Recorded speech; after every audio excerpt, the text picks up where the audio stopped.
Welcome to Visual Literacy, a series of YouTube videos based on the Visual Literacy Workbook for Graphic Design and Fine Art students by David Moyer and Brian Flynn, published by Oxford University Press. Chapter 11, Visual Content. In our study of visual content, which is the message communicated by a visual image, we will take a simple, systematic approach to what can be a very complicated subject, starting with two basic levels of image perception. The primary level of perception is one's initial look at the image. Is it a unified whole or a chaotic association of individual pieces? Images that are fragmented and chaotic are those that possess an overabundance of agreement between its parts, generally do not warrant a more sustained examination. The secondary level of perception is a more prolonged and visual examination of the image in order to discern its visual content. The viewer's gestalt will be busy trying to organize the image's formal content and message. A formally and conceptually informed gestalt possesses more references to associate with the visual forms on view and will be able to read images where the visual and conceptual cues are subtle. In a two-dimensional image, the viewer sees all that there is to see in an instant, but may require different amounts of viewing time to perceive the picture's formal and conceptual content in the arrangement of the image's visual parts. Images of great visual depth will reward extended viewing time. The longer one looks, the more there is to perceive. An image's visual content may require the exploration of different levels of conceptual information hidden in its form, or associated with the image's subject matter. Contextual information is information that is pertinent to an image's visual content, but is not part of its visual makeup.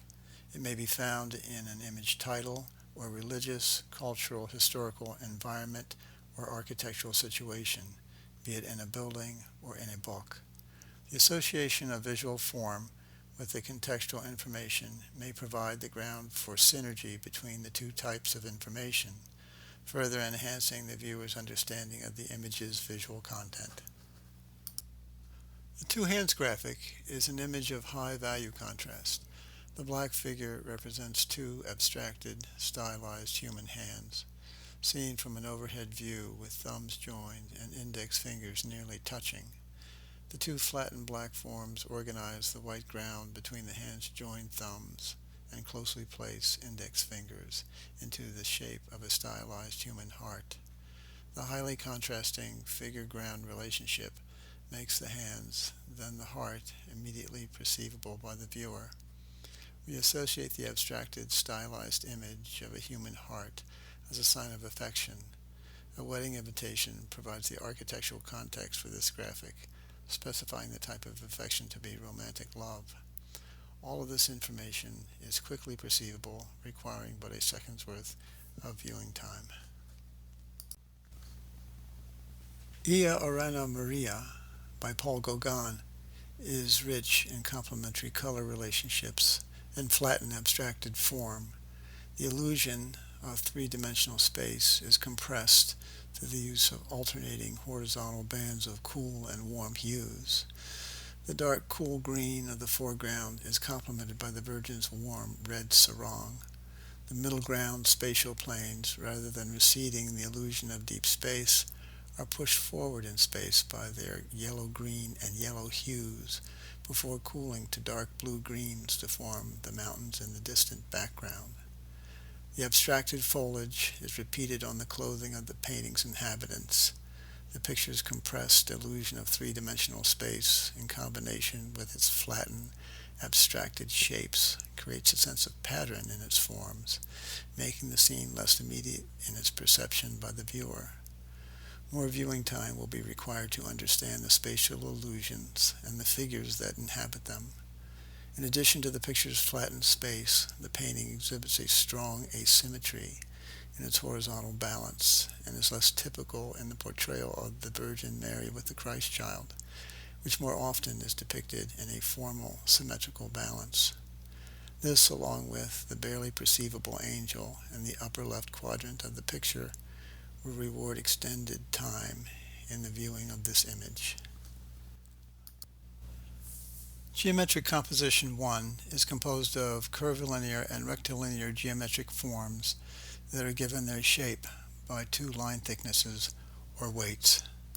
The circular form, accented by thin crossing lines in the center of the composition, provides the images with its primary area of focus. Circles are repeated in different scales in the upper and lower portions of the picture plane.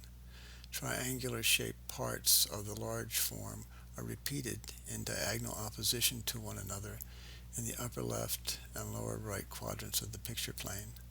The title of the image identifies it by its type, lending no insight into any visual content beyond its form. The birth of Athena from the head of Zeus is an image charged with symbolism and narrative content. The title imbues the image with a strong storyline, that of the Greek god Zeus swallowing the pregnant Metis, goddess of counsel, and his giving birth to Athena, goddess of wisdom, by projecting her from his forehead.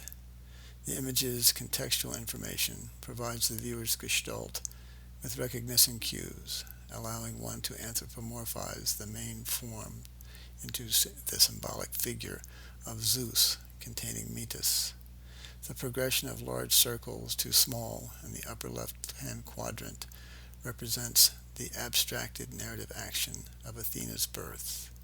Geometric composition 1 and the birth of Athena from the head of Zeus are identical in their visual information. Their visual content is made quite different by the contextual information provided by their titles. Please join us as we continue to explore form and content in upcoming videos.